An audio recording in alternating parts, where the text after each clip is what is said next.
कि चमत्कार नहीं होता, तो यही बात तो कुछ दिन पहले प्रेमानंद जी ने भी कहा था कि चमत्कार कुछ नहीं होता, मात्र हमारा आपका एक भ्रम है, और एक व्यक्ति के लिए नहीं है, समस्त संसार के लिए है।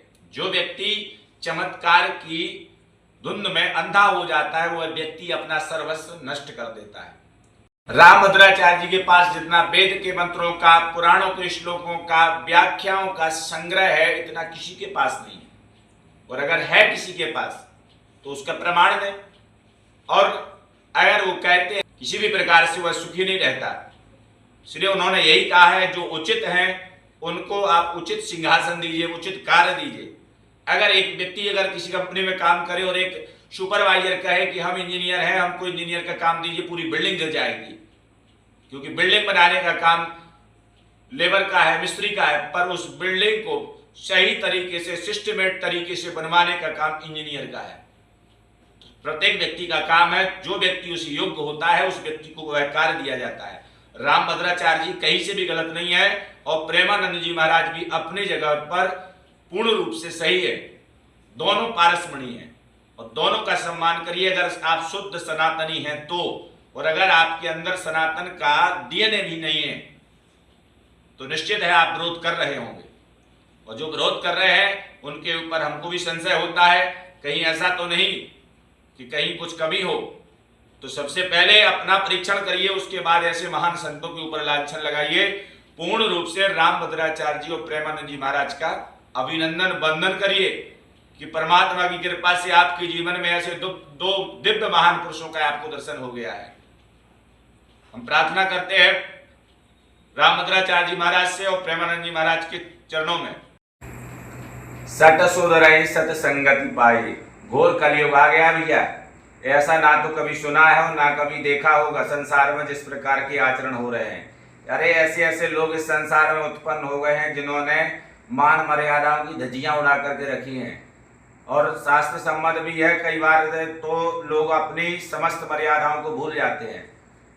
संतों का काम है समाज को उपदेश करना, समाज को ज्ञान देना, समाज की व्यवस्थाओं को देखना, समाज में अगर कोई गलत कार्य हो रहा है उसके प्रति आवाज उठाना। पर धूर्त मूर्खों के लिए यह समझ में नहीं आता।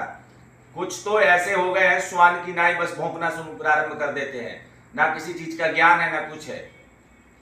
आज इतना बड़ा संत है जो समस्त भारतवर्ष क्या पूरे विश्व में अपनी भगवान की भगवत चर्चा के बारे में जाने जाते हैं, प्रेमानंद जी महाराज, और विद्वानता में पराकाष्ठा रखने वाले रामभद्राचार्य जी महाराज।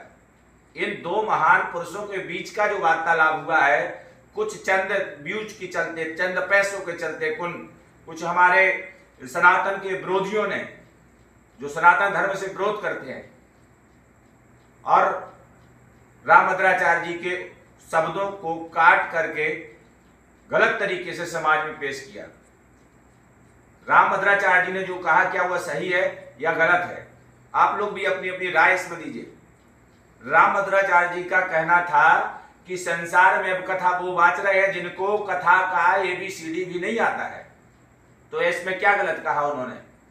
कई ऐसे वक्ता हैं, कई ऐसे लोग बैठे हैं। अभी कितने दिन हुआ इटावा की कथा को, कितना दिन हुआ छत्तीसगढ़ की कथा को। एक के बाद अगर एक से सर्वे करवा दिया जाए तो ऐसे कई व्यास और कई वक्ता निकल आएंगे जिनको चमत्कार के विरोध में उन्होंने कहा है। उस चमत्कार के विरोध में चाहे जो भी हो, प्रेमानंद जी बस के लिए नहीं कहा, संसार में कोई भी हो, प्रत्येक व्यक्ति के ऊपर अंकुश लगाने के लिए उन्होंने कहा है। और प्रेमानंद जी महाराज जिन्होंने एक भी शब्द विरोध में रामभद्राचार्य जी के नहीं कहा, क्योंकि वह जानते हैं वह संत हैं। संत हृदय नवनीत समाना, संत का स्वभाव सरल होता है, और प्रेमानंद जी महाराज ने किसी प्रकार से विरोध नहीं किया और ना ही किसी प्रकार से कोई आपत्तिजनक टिप्पणी की, क्योंकि वह शब्द उनके लिए थे ही नहीं। और तब भी रामभद्राचार्य जी ने, उतने परम विद्वान ने कहा कि हमारे लिए प्रेमानंद जी महाराज बालक की तरह है। ऐसे संतों के ऊपर किसी भी प्रकार से लांछन लगाना या उनके ऊपर किसी प्रकार की आपत्तिजनक पोस्ट करना या गलत तरीके से बोलना यह उचित नहीं है। ऐसा अगर कोई करता है तो उस चैनल को शीघ्र ब्लॉक करना चाहिए, और जो मीडिया टीआरपी के लिए कॉन्ट्रैक्ट चला रही है कि रामभद्राचार्य जी सही है या प्रेमानंद जी सही है, एक संत आवाज उठाता है तो आपके लिए मिर्ची लगती है। जब अनिरुद्र ने कहा कि ऐसे ऐसे लोग समाज में हैं, ऐसे वस्त्र पहनते हैं, ऐसा कार्य करते हैं, तब आपको मिर्ची लगती है। सनातन का विरोध जितना हिंदुओं ने किया है, जितना सनातनियों ने विरोध किया है, इतना किसी अन्यत्र किसी ने भी इसकी धज्जियां नहीं उड़ाई है। आज बड़े बड़े संत महात्मा इतनी तपस्या करने के बाद एक शब्द बोलते हैं, एक शब्द में 1000 शब्द छुपे होते हैं। मात्र आपकी जानने की इच्छा होनी चाहिए, और थोड़ी सी व्यूज के चलते वीडियो को काट करके डालना यह पूर्ण रूप से अनुचित है।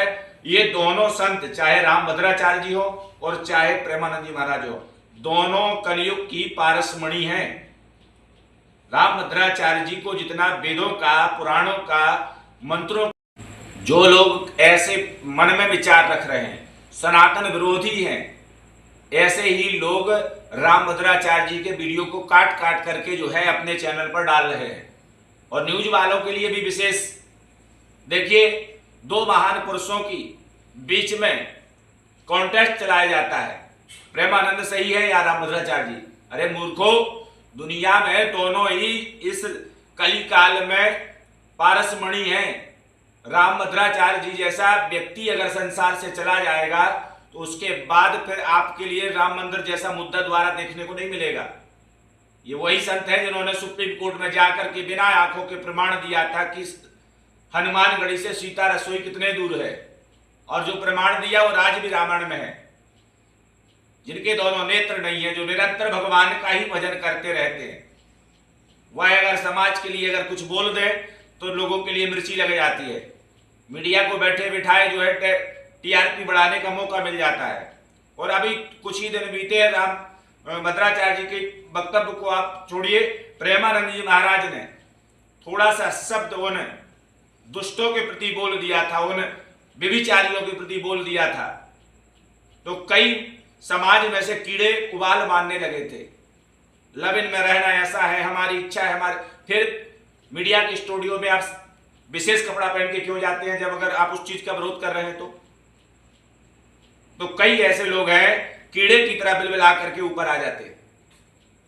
भागवत कथा या वाचन या पुराणों की कथा कहना आम व्यक्ति के लिए नहीं है। विद्वान व्यक्ति ही उस चीज का वाचन कर सकता है।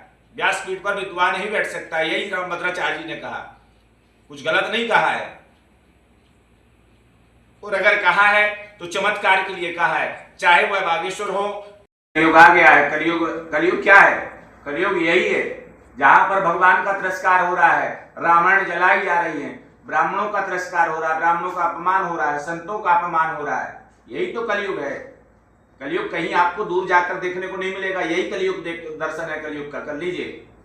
ये भारत है जहां पर रामचरितमानस को जला दिया गया, मंदिरों को भी तोड़ा जा रहा है, ब्राह्मणों की हत्याएं हो जा रही है, कश्मीर से ब्राह्मण भगा दिए जाते हैं मार काट करके, संतों का लांछन होता है, पहलगाम में संतों को मार दिया जाता है। एक के बाद एक कितनी घटनाएं ऐसी हैं जो सनातन के ऊपर आघात करती हैं, पर वह घटनाएं किसी को ध्यान नहीं आती। अगर उस घटना के निमित्त समाज को सुधारने के लिए कोई संत बोल दे तो पूरे कीड़े बिलबिला करके ऊपर आ जाते हैं। यही घोर कलयुग है, यही कलयुग है, यही कलयुग है।